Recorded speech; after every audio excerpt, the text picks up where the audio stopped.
with taking a look at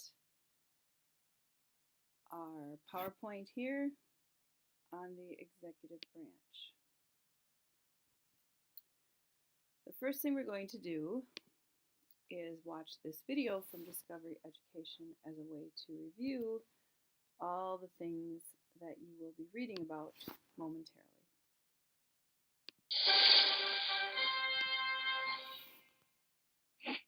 The main goal of this branch is to make sure that the laws of the United States are followed. This branch works mostly out of the White House, is led by the President. Have you ever wondered what qualifications a person must have in order to be president? First, a president has to be a natural-born citizen of the United States. Anyone who wants to be president must also be at least 35 years old and must have lived in the United States for at least 14 years. The Constitution calls for a president to be elected and do the job for 4 years. If citizens of the United States like the job the president is doing, the president can be re-elected to serve for another 4-year term. Presidents may not be elected to the job for more than 8 years. The president needs a lot of help in carrying out the duties of the executive branch. The vice president, special advisors called cabinet members, and leaders of important government agencies like the Department of Defense, the Department of Education, and the Department of Justice are also part of the executive branch because they help the president make important decisions.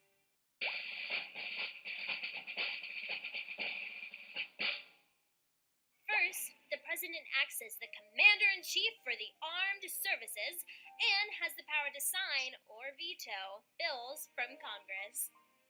Other members of the executive branch work with the president to do special work, like greeting leaders from other countries and making trade or peace agreements.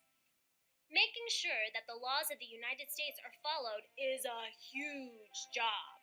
In fact, more than 3 million people work to carry out all of the jobs of the executive branch of the U.S. government. We have already learned so much about the U.S. government. Ready for some questions about the executive branch? Question number 1. A person has to be at least how old in order to be elected President of the United States? A. 25, B. 35, C. 40, or D. 50? If you answered B, then you knew a person must be at least 35 years old in order to be elected President of the United States. Here's question number 2. What is the name of the group of special advisors who help the president make decisions? A. Cabinet, B. Congress, C. Agencies, or D. Governors? The correct answer is A. The group of special advisors who help the presidents make decisions is known as the cabinet. Question number 3. Which of the following jobs is done by the president? A.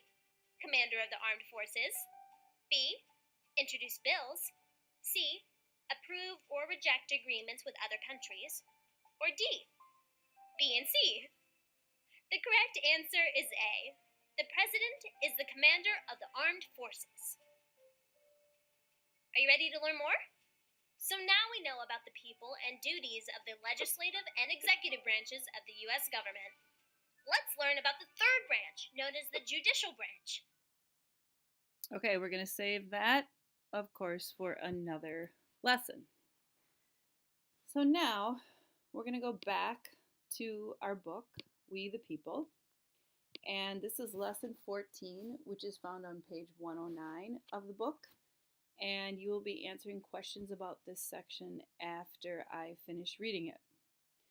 What is the executive branch? The purpose of the lesson. You already learned the executive branch carries out and enforces the laws passed by Congress. The president is the head of the executive branch. In this lesson, you will learn about the powers of the president.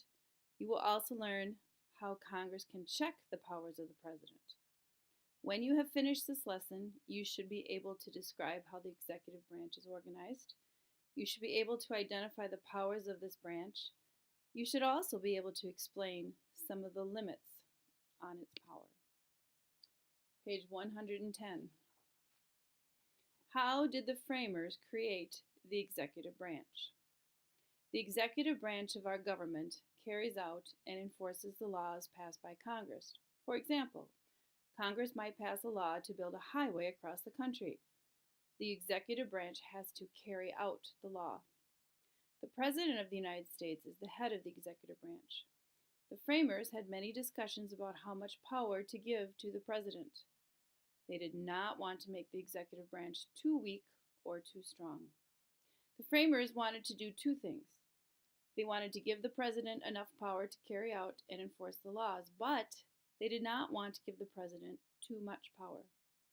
If they did, a president might be able to gain unlimited power. With unlimited power, the president might become a dictator. Of course, remember, they just got rid of a dictator in King George, so they didn't want that happening again. Article 2 of the Constitution establishes the executive branch. Article 2 lists the duties and powers of the president. What are the powers and duties of the president? The framers gave the president many powers and duties. Some of these powers and duties are listed below. The president has the power to act as the commander-in-chief of the armed forces. The military must obey the orders of the president. Also, make treaties. A treaty is an official agreement between two or more countries. Treaties must have the advice of consent of the Senate. Third, they can appoint ambassadors with the consent of the Senate. The job of an ambassador is to represent this is page 111, United States in another country. To appoint means to choose or name someone from an office or duty. Appoint judges to the Supreme Court with the consent of the Senate. Appoint other officials of the United States. Grant pardons for crimes against the United States. The President must protect the Constitution. The President must also carry out the duties of the office. The President has the duty to 1. Act as the head of the executive branch.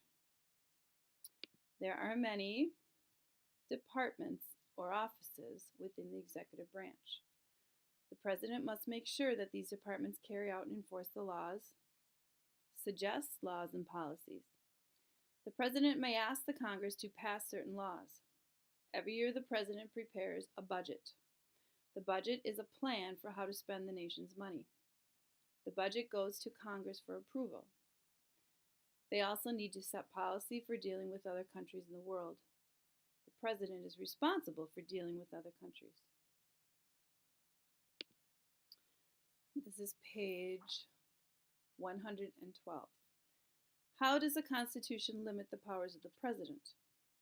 The framers were careful to limit the powers of the President. They made the President share most powers with Congress. Here are some examples of how Congress can check the powers of the President. Appointment. The President has the power to appoint people to important jobs in the executive and judicial branches. The Senate has to approve the person before he or she may have the job. Treaties.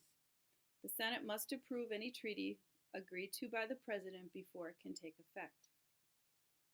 War. The President can conduct a war. Only Congress, however, can declare a war. The President commands the armed forces, but Congress controls the money needed to support the armed forces. Veto. The President has the power to veto a bill. Congress has the power to approve the same bill in spite of the President's veto, if 2/3 of each House agree. Impeachment. To impeach means to charge a public official with wrongdoing in office. It also means to bring the official to trial. The House of Representatives has the power to impeach the President. If tried and found guilty by the Senate, the President can be removed from office. In the next lesson, you will learn how the Supreme Court checks the powers of the President. This is page 113. How is the executive branch organized? George Washington was elected the first President of the United States. The framers knew that the President would need help in running the executive branch, but the framers did not have a plan. The Constitution does not say how the executive branch should be organized. Instead, The framers left it up to President Washington and Congress to decide how to organize the executive branch. Washington and Congress worked together to decide what advisors the president would need. Congress created 4 departments to help the president. 1. The Department of State, to handle relations with other countries. 2. The Department of the Treasury, to handle the money of the federal government. 3. The Department of War, now called the Department of Defense, to handle the defense of the nation. And finally, the Attorney General, now the head of the Department of Justice, to be the chief law enforcement officer. The people in charge of these departments act as advisors to the president. These advisors became known as the president's cabinet.